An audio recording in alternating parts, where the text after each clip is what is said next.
magaalada Wardheer waxaa weli ka muuqda raadadkii ay kaga tageen halgamadii kala dambeeyey ee Soomaalida ee isaga caabinaysay cadowga dhuldoonka ee shisheeye caddaan iyo madowku doonaba ha ahaadee. markhaatiga kale ee nool ee indhaha ku qabanayaan waa kaarayaasha tobanaanka gaadhaya ee daadsan furmihii lagu burburiyey xilliyadii dagaaladii Soomaaliya iyo Itoobiya ku dhex maray dhulkan. kadib markaan tegay soona indheeyey kaarayaashaasi waxaan go'aansaday inaan raadiyo taariikhda dagaalkani iyo goobtan fiintu ka ciday. dagaalkani ma aha midkii caanka ahaa ee 77 sida uu ii xaqiijiyey Cabdikariin Sheekh Muuse Qalbi Dhagax oo qayb ka ahaa dagaalkani. wuxuuna ii sheegay Cabdikariin in dagaalkani dhacay 1980yadii. waxa uu socday dagaalkani muddo kooban sida uu Cabdikariin ii xaqiijiyey. ciidamada Soomaalida ee xadka ka soo ruqaansadayna waxa ay ku guulaysteen inay cagta mariyaan kuwii xabashida ee Wardheer deganaa ayagoo gebi ahaana qabsaday isla markaasina dib ugu laabtay xeryahoodii. dagaalkani ma ahayn mid caan baxay isla markaasina gobollada kale ee deegaanka ka dhacay, laakiin waxa uu ahaa mid khasaaro badan oo muddo kooban socday. burburka kaarayaashuna indhaha ku qabanayaan.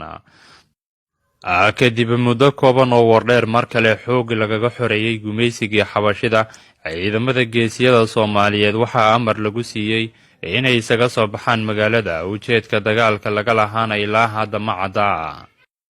waxaa xusid mudan in wakhtigaasi magaalada Wardheer ay ahayd difaac adag oo Amxaaradu waxay hub iyo tiknika ay haysatay isugu geysay isla markaasina ka dhigatay saldhiggeeda ugu weyn ee bariga.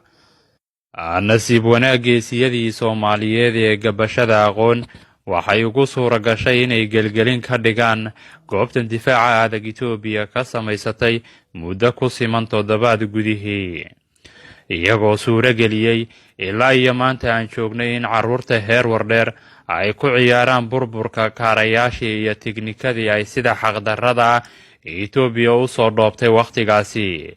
sidaan horey u sheegayba, Wardheer mar kale ayay ka xorowday gumaysigii madoobaa ee xabashida iyadoo Ilaahay u sababay gacanta geesiyada Soomaaliyeed, laakiin mar dambe way ka soo baxeen. halkii ayayna Wardheer uga bilaabatay nasiib darro kale. waxaan joogaa magaalada Wardheer. halkan waa kaamka Amxaaradu deganaan jirtay. waqtigii ugu dambeysay waxaa ooli jiray kaarayaal aad fara badan iyo gaadiid kale kuwaas oo ku burburay xilligii dagaalkii Soomaaliya ee Wardheer.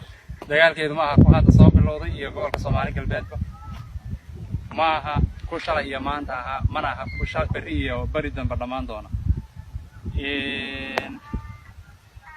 kumanaan iyo boqolaal gaadiid iyo kaarayaal ah ayaa halkan ooli jiray. halkan waxaa ku taalla xabad kaarahan dhuuntiisa ku dhacday, halkan ay ka baxday. ku kale halkaasuu iga muuqdaa, dhowr kale xerada dhexdeeda iga muuqata oo qolo maleeshiyaan degan yihiin.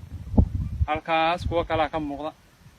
waa inta hadda hadhaayadiga ka soo haray birihii inta badan waa la googoostay, laakiin muhiimadaydu waxaa weeyaan inaan idin tuso meeshan hoog iyo halaag badan in loo soo maray oo dad badan ay ku dhammaadeen. way ciid qurux badan tahay oo way iska fiican tahay in la iskaga dalxiiso, laakiin haddana xusuusaha ku duugani waa kuwa ku qiiro gelinaya. markay xabaddu kaarahan dhuuntiisa saa u gelaysay, imisan nin oo Soomaali ah ama imisan nin oo dhulkan u dagaalamaysay aad u malaynaysaa inay xabaddooda saa jidhkooda inay saa u gashay. waxaan u malaynayaa inaysan hadda xisaabsanayn, laakiin annagu markasta xusuustoodu waxay ku nooshahay qalbiyadannada. waana halgamayaal xusan, jannadii firdawsana Allah ka waraabiyo. dad badan oo gacanta cadowga dartii dhulkan ciidan cas ugu baxayna way jiraan. xaggan kaaraha igu soo qaba, dhankan igu soo qaba. waraa meeshan binaha waa laga jiidi jiray anu maray.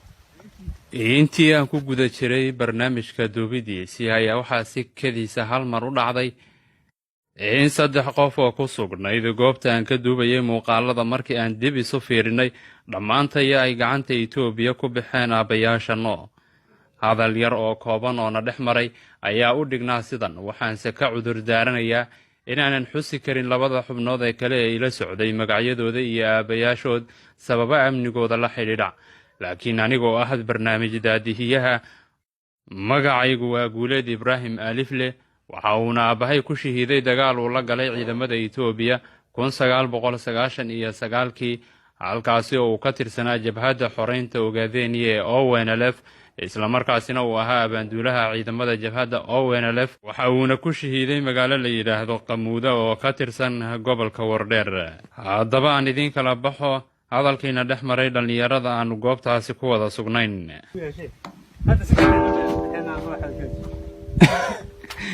والله بلا وين كله هوريين صدحنا با محارد شهبياشي من كاسن نبض احمر مك ندحمر ميس نبضنا ندحمر ميس kaarayaashii iyo beebayaashii iyo technical noocyo kala duwan leh oo ay ku dagaalamayeen ciidankii Soomaaliya ee dagaalkii 77 iyo ciidamadii Itoobiya ee sida gardarrada ku joogay geeyigan Soomaaliyeed. raadka halkan ka muuqday waa mid taariikhda marka dib u celiso xusuus badan kugu reebaya. magaalada Wardheer waxaa ooli jiray kumanaan kaarayaal iyo beebayaal noocan oo kala dhammaantood hadda waa la gurtay oo waa la jarjaray oo bir ahaan baa looga ganacsadaa. laakiin waxay ku tusinaysaa raadka taariikheed ee ay Wardheer ku leedahay dagaaladii gobonnimo doonka ahaa ee dhulka Soomaali galbeed lagu xoreynayay. ma qiyaasi kartaa marka kaarayaashan ay sidan u baaba'ayeen inta naf wiil Soomaaliyeed ku baxday?